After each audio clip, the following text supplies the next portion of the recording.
Halo semuanya, selamat datang di channel Donghua TV. Ini adalah rangkuman anime Okashina Tensei di part pertamanya.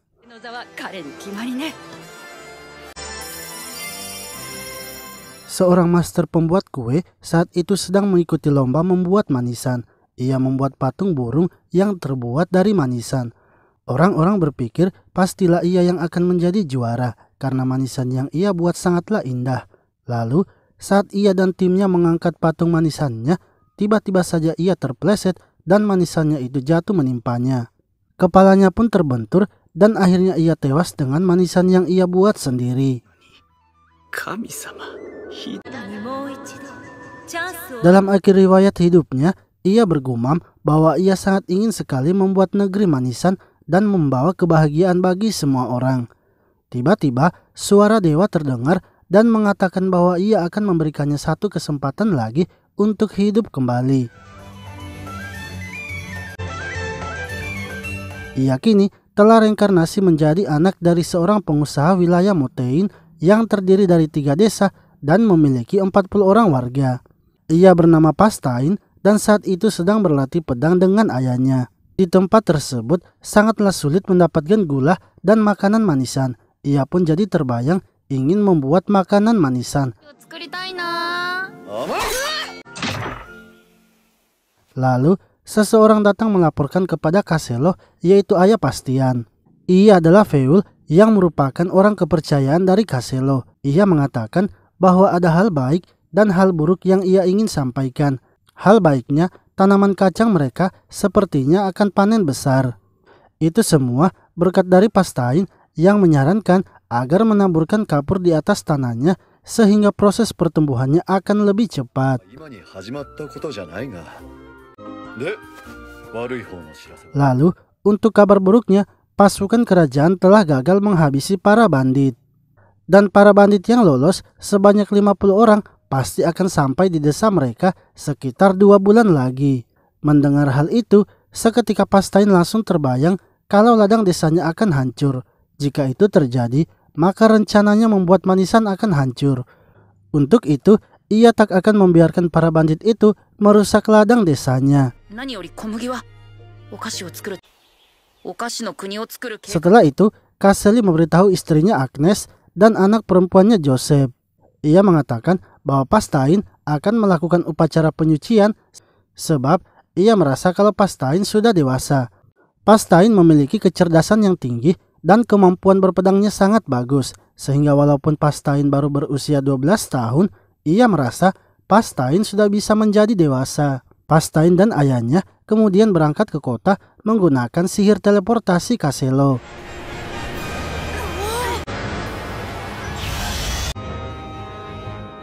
Setelah di kota, ayahnya langsung membawa Pastain ke tempat penyucian. Namun, penjaga tempat itu yaitu Romo sangat terkejut karena yang akan melakukan penyucian adalah Pastain yang masih berusia 12 tahun. Kaselo pun meyakinkannya bahwa anaknya itu pastinya sudah bisa untuk melakukan penyucian. Proses penyucian ini merupakan proses untuk menarik energi sihir dari dalam tubuh seseorang. Untuk itu, Pastain akan dikurung di dalam ruangan yang gelap dan diberikan suatu minuman agar energi sihirnya bisa keluar. Kaselo sangat khawatir karena sudah setengah hari, namun proses penyucian itu belum selesai. Akan tetapi, Romo mengatakan bahwa Pastain tak akan bisa dikeluarkan sebelum cahaya yang ada pada alat pengukur energi sihir berhenti. Ia juga mempertanyakan seberapa besar energi sihir yang dimiliki Pastain, karena proses penyucian Pastain ini memanglah sangat lama. Sementara itu, di dalam ruangan, Pastain bukannya merasa ketakutan, ia malah terus membayangkan manisan yang Pastain akan buat nantinya. Lalu, setelah 2 hari berlalu, Pastain akhirnya selesai melakukan penyucian. Romo kemudian membacakan ayat yang ada pada bukunya untuk menyelesaikan upacara penyuciannya. Seketika, tubuh Pastain mengeluarkan banyak cahaya sehingga membuat Kaselo dan Romo terkejut.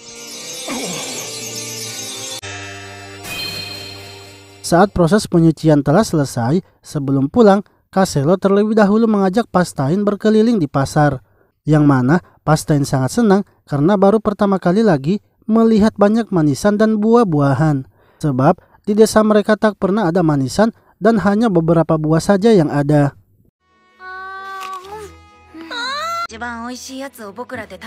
Sementara itu, di wilayah tetangga mereka, para bandit kini sudah menyerang. Mereka menghabisi seluruh warga desa, bahkan membakar rumah-rumahnya.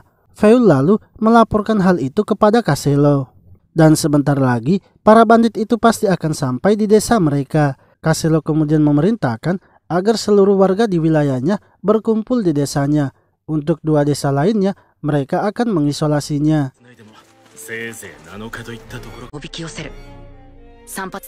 Menurut analisa Pastain, mereka sangatlah kekurangan kekuatan. Sebab hanya beberapa orang saja yang dulunya berprofesi sebagai prajurit. Selebihnya adalah petani. Kalau pertempuran dilakukan dalam waktu yang panjang, mereka pasti akan kewalahan. Untuk itu, Pastain juga membutuhkan rencana. Ia lalu menyuruh kedua temannya yaitu Mark dan Lumi untuk mengumpulkan batu. Mark dan Lumi kemudian mengumpulkan batu itu sampai sore hari, hingga mereka pun melihat para bandit yang sudah sampai. Mereka berdua lalu bergegas kembali ke desa dan memberitahukannya.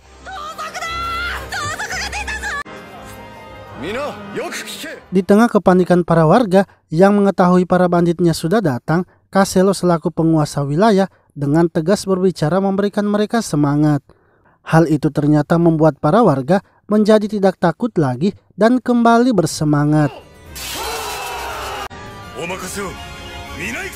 Setelah membagi kelompok untuk mempertahankan desa, Caselo menanyakan pendapat dari Pastian tentang situasi sekarang. Menurut Pastian, mereka sangat kekurangan informasi tentang musuh. Caselo pun setuju dengan pemikiran Pastain, sehingga ia dan Feul akhirnya pergi untuk mengintai musuh. Sementara Pastain diperintahkan untuk memimpin menjaga desa mereka.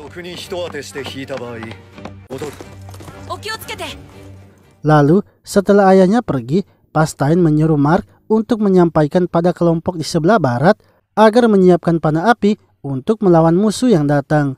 Di sisi lain, Feul dan Caselo kini telah sampai di tempat musuh sedang beristirahat. Feul kemudian menggunakan sihirnya dan mencoba melihat kekuatan para bandit itu. Menurut Feul, para bandit itu adalah mantan kesatria. Mereka juga memiliki 5 kuda yang berkualitas serta mengetahui cara mengendarainya.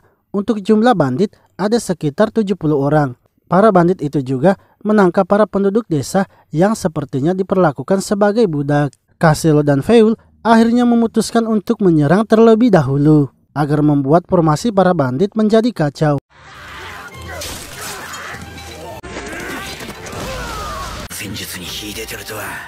Serangan itu pun ternyata berhasil membuat para bandit kocar-kacir. Namun, bos para bandit bergegas memberikan arahan sehingga mereka berdua tak bisa menyerang lagi. Mereka berdua memutuskan kembali ke desa untuk memperkuat pertahanan. Akan tetapi, para bandit ternyata terus mengejar mereka. Lalu, Caselo dan Feul kini telah sampai di desa mereka. Pastain pun kini mulai menjalankan rencana yang sudah ia buat. Dengan batu yang sebelumnya sudah mereka kumpulkan, Pastain mengarahkan teman-temannya untuk menyerang para bandit itu.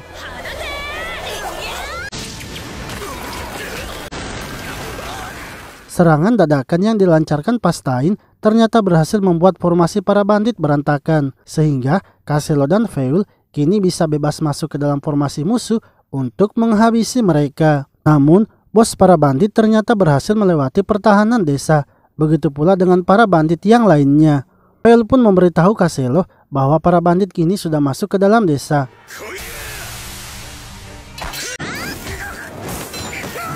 Sementara itu, para bandit yang berada di dalam desa kini mulai mengamuk. Namun, anak-anak juga masih terus membantu dengan melemparkan batu. Hal itu pun membuat bos para bandit marah karena ia merasa dipermainkan. Ia pun menyerang anak-anak itu, akan tetapi Pastain datang menghentikannya. Bos para bandit kemudian menyandera Pastain. Saat sedang disandra, Pastain melihat ada seseorang bandit yang terbaring karena kepalanya terbakar. Pastain akhirnya menggunakan sihir replikanya. Ia memindahkan rasa sakit orang itu kepada bandit lainnya. Begitu pula dengan bos para bandit yang kini kepalanya ikut terbakar. Pastain pun memberitahunya bahwa ia telah memindahkan rasa sakit temannya itu kepada semua bandit. Lalu Mark memberikan serangan terakhir kepada bandit itu dan mereka kini berhasil melumpuhkan para bandit yang masuk ke dalam desa.